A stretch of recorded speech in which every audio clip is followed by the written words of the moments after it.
Let's open the book on this.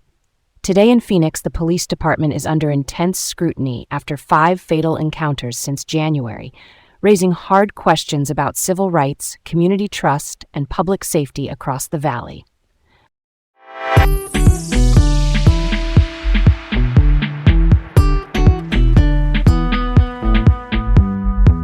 All right, let's set the stage for this one.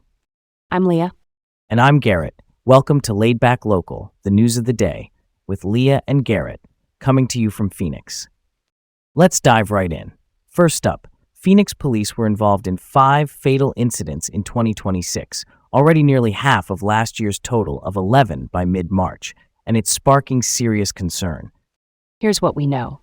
On January 26 in South Phoenix, officers shot Christian Diaz-Rendon. He was a resident reportedly trying to subdue an intruder inside his own home when police arrived and, according to reports, mistakenly shot him. Then on February 27, officers shot and killed Jesus A. Gonzalez Flores after a traffic stop when he attempted to flee. 3 more fatal shootings followed in March. Aiden Piercaz in North Phoenix on the 12th, Jason Anthony Arrieta in West Phoenix on the 13th, and Justin Carl Schmidt on the 15th. All 5 are under investigation by the Arizona Department of Public Safety, the statewide agency often called in for critical incidents, and by the Phoenix Police Department's internal processes. That dual review is meant to create more independence and a clearer record of what happened. Context matters here. The Phoenix Police Department is currently under Department of Justice investigation, a federal civil rights review. Civil rights means the basic freedoms and protections guaranteed by law, things like due process and equal treatment. Phoenix PD has faced findings and allegations over the years about excessive force, meaning force beyond what's necessary to safely control a situation. Public reaction has been sharp. Families and neighbors are asking for answers quickly, and watchdog groups are scrutinizing the department's tactics. The surprising part is the pace. 5 fatalities in under 3 months signals an upward trend that, if it continues, would outstrip the previous year by a lot. Those investigations might shed light, but why is this still happening? That's my big question. Are we looking at training gaps, policy issues about when officers can use deadly force, or breakdowns in communication when they arrive on chaotic scenes? Real talk. We need clearer answers on the why, not just the what. My take: accountability and transparency have to be front and center. That means timely release of body cam footage when possible, plain language updates on investigations, and independent reviews the community actually trusts. I'm all about that perspective. If the department shows its work step by step, it builds confidence when it gets it right and creates pressure to fix what's not working when it doesn't. Okay, let's move on. Next up, Phoenix is considering removing Cesar Chavez's name from public buildings and potentially renaming the city holiday in his honor after new abuse allegations surfaced. Quick background. Cesar Chavez was a nationally known labor leader who helped organize farm workers for better pay and conditions. A New York Times investigation detailed years of sexual abuse allegations against him, including from Dolores Huerta, a prominent civil rights leader and co-founder of the United Farm Workers. In response, Mayor Kate Gallego, Phoenix's mayor, and several council members say they support removing Chavez's name out of respect for survivors. This is part of a broader societal reassessment. When new credible allegations come to light, communities reevaluate how we honor people in public spaces. Other cities and organizations are doing the same. It's a tough balance, recognizing Chavez's role in improving farm worker rights while also centering the dignity of survivors who, for years, felt they could not speak safely. Why now, after decades? I mean, the reporting is new, but the history is long. Is the council signaling a standard for all honorees going forward? Clear criteria for when names get added or removed on city buildings? I think that's exactly it. Set a transparent process with survivor-centered input. That means listening to people who came forward, verifying facts, and weighing the community impact. Real talk, it's possible to acknowledge contributions while deciding that official honors no longer fit what the city wants to stand for today. My reaction, we can honor the bravery of survivors and also teach the full, complicated history. If the city moves ahead, I'd love to see educational plaques or exhibits that explain both the labor movement's gains and why names were changed. That's where we bring it full circle, with context, not erasure. Let's keep it moving. Next up, the council will vote March 25 on a proposal to make most city properties off-limits to ICE operations without prior permission.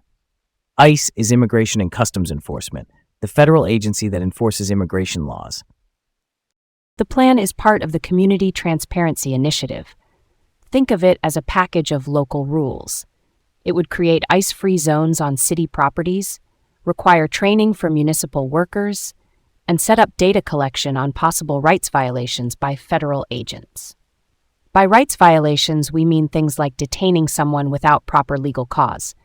There are exceptions, including places like the Phoenix Municipal Court, where federal access might still be required by law.